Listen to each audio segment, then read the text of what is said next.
Au menu de la séance du Conseil des ministres de ce mercredi 27 novembre 2024, présidée par le chef de l'État, M. Patrice Talon, figurent les décisions dont voici la teneur. En ce qui concerne les mesures normatives, en point 1, création de l'autorité de mise en consommation en République du Bénin. L'institution de cette autorité découle de la politique nationale de qualité dont dispose notre pays.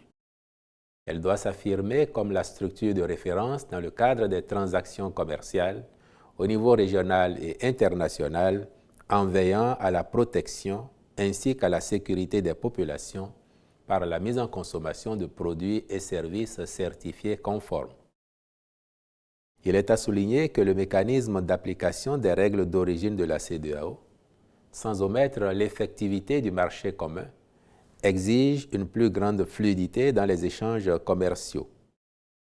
Au Bénin, l'intervention de plusieurs organismes dans le processus de certification rend impérieux une optimisation des procédures d'évaluation de la conformité des marchandises aux frontières, mais également des biens de consommation produits localement.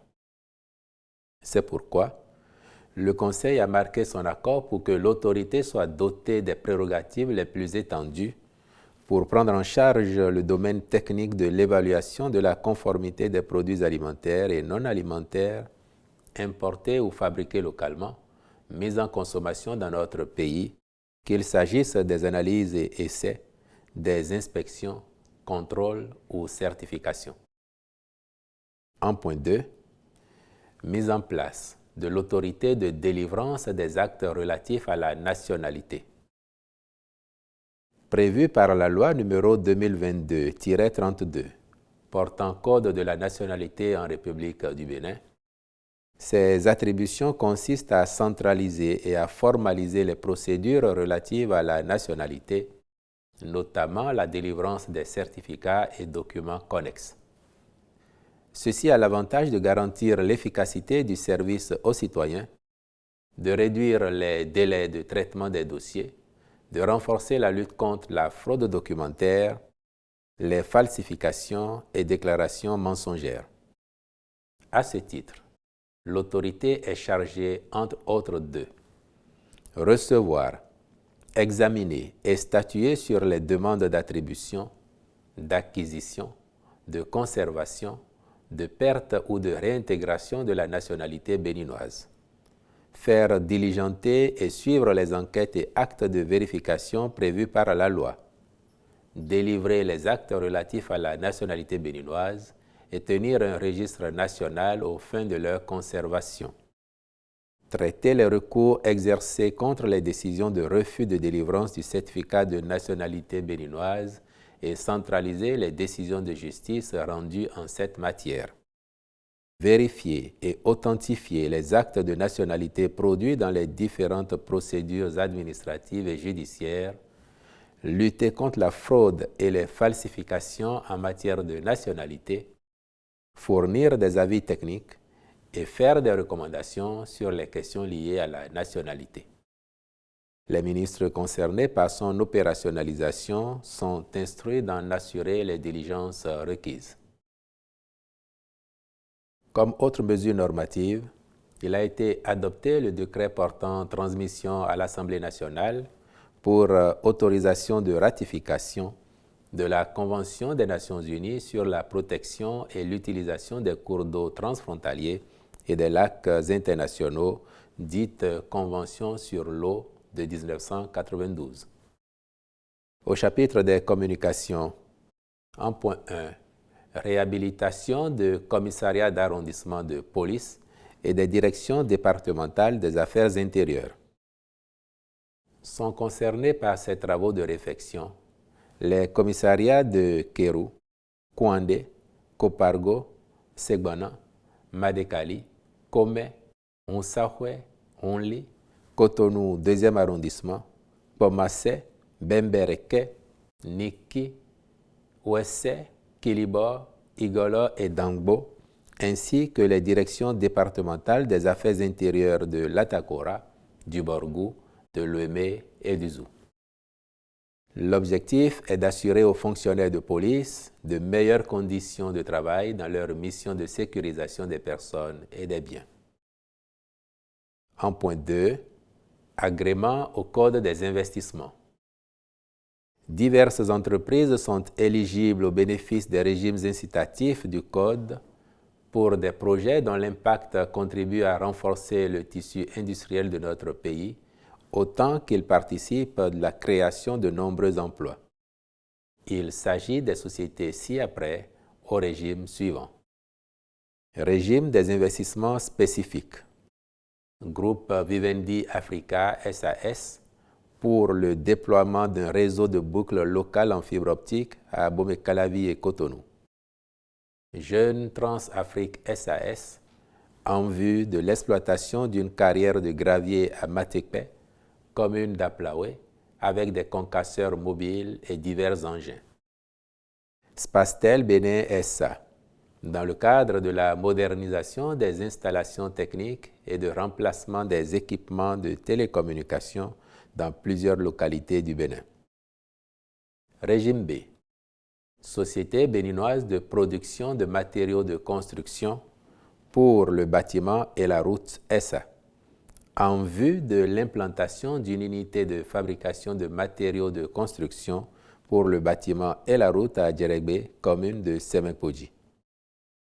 Tilamed Pharma SA, pour la construction et l'exploitation d'une unité de production de solutions pharmaceutiques liquides dans la zone industrielle de Semenkoji.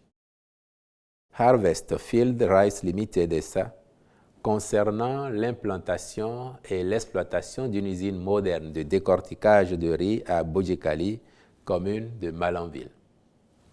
Régime A. Vantage Sarl, pour la construction et l'exploitation d'une unité de fabrication de tourteaux dégraissés et l'huile brute de soja à Lokokame, arrondissement de Zonzoumé, commune d'Abomey. Pablo Factory SA, à l'effet d'implanter et d'exploiter une unité de production de sacs de polypropylène dans la zone industrielle de Semenkoji.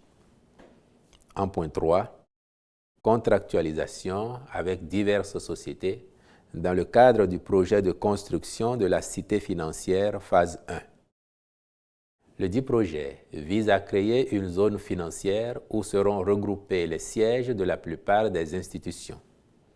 Ainsi, en sa première phase, seront réalisés les travaux de construction d'un ensemble de 3 bâtiments de grande envergure, respectivement de type R+7 pour la Caisse des dépôts et consignations du Bénin et la Caisse autonome de gestion de la dette, R+7 destiné à la Société immobilière et d'aménagement urbain, R+5 attribué à la Banque internationale pour l'industrie et le commerce, puis R+6 au profit de l'Institut national de la statistique et de la démographie. Il s'agit de doter toutes ces structures d'un environnement de travail confortable et moderne, tout en poursuivant la politique de requalification urbaine de la ville de Cotonou.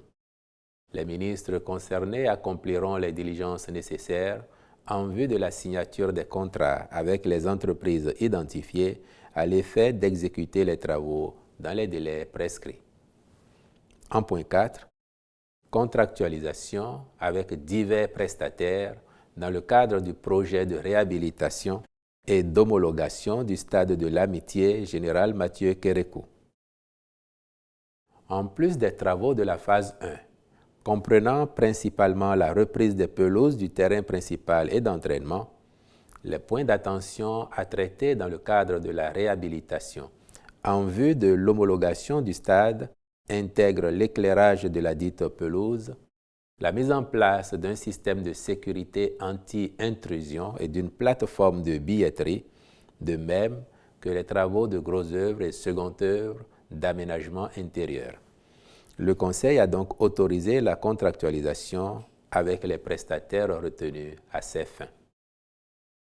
Au chapitre des rencontres et manifestations internationales, enfin, il a été retenu l'organisation à Cotonou du prix Jeune Talent Afrique subsaharienne 2024, lauréat UNESCO, pour les femmes et la science du 6 au 11 décembre 2024, ainsi que la participation du Bénin à la 42e session ordinaire du Conseil d'administration des États membres de l'École africaine des métiers de l'architecture et de l'urbanisme du 4 au 6 décembre 2024 à Lomé, au Togo. Je vous remercie.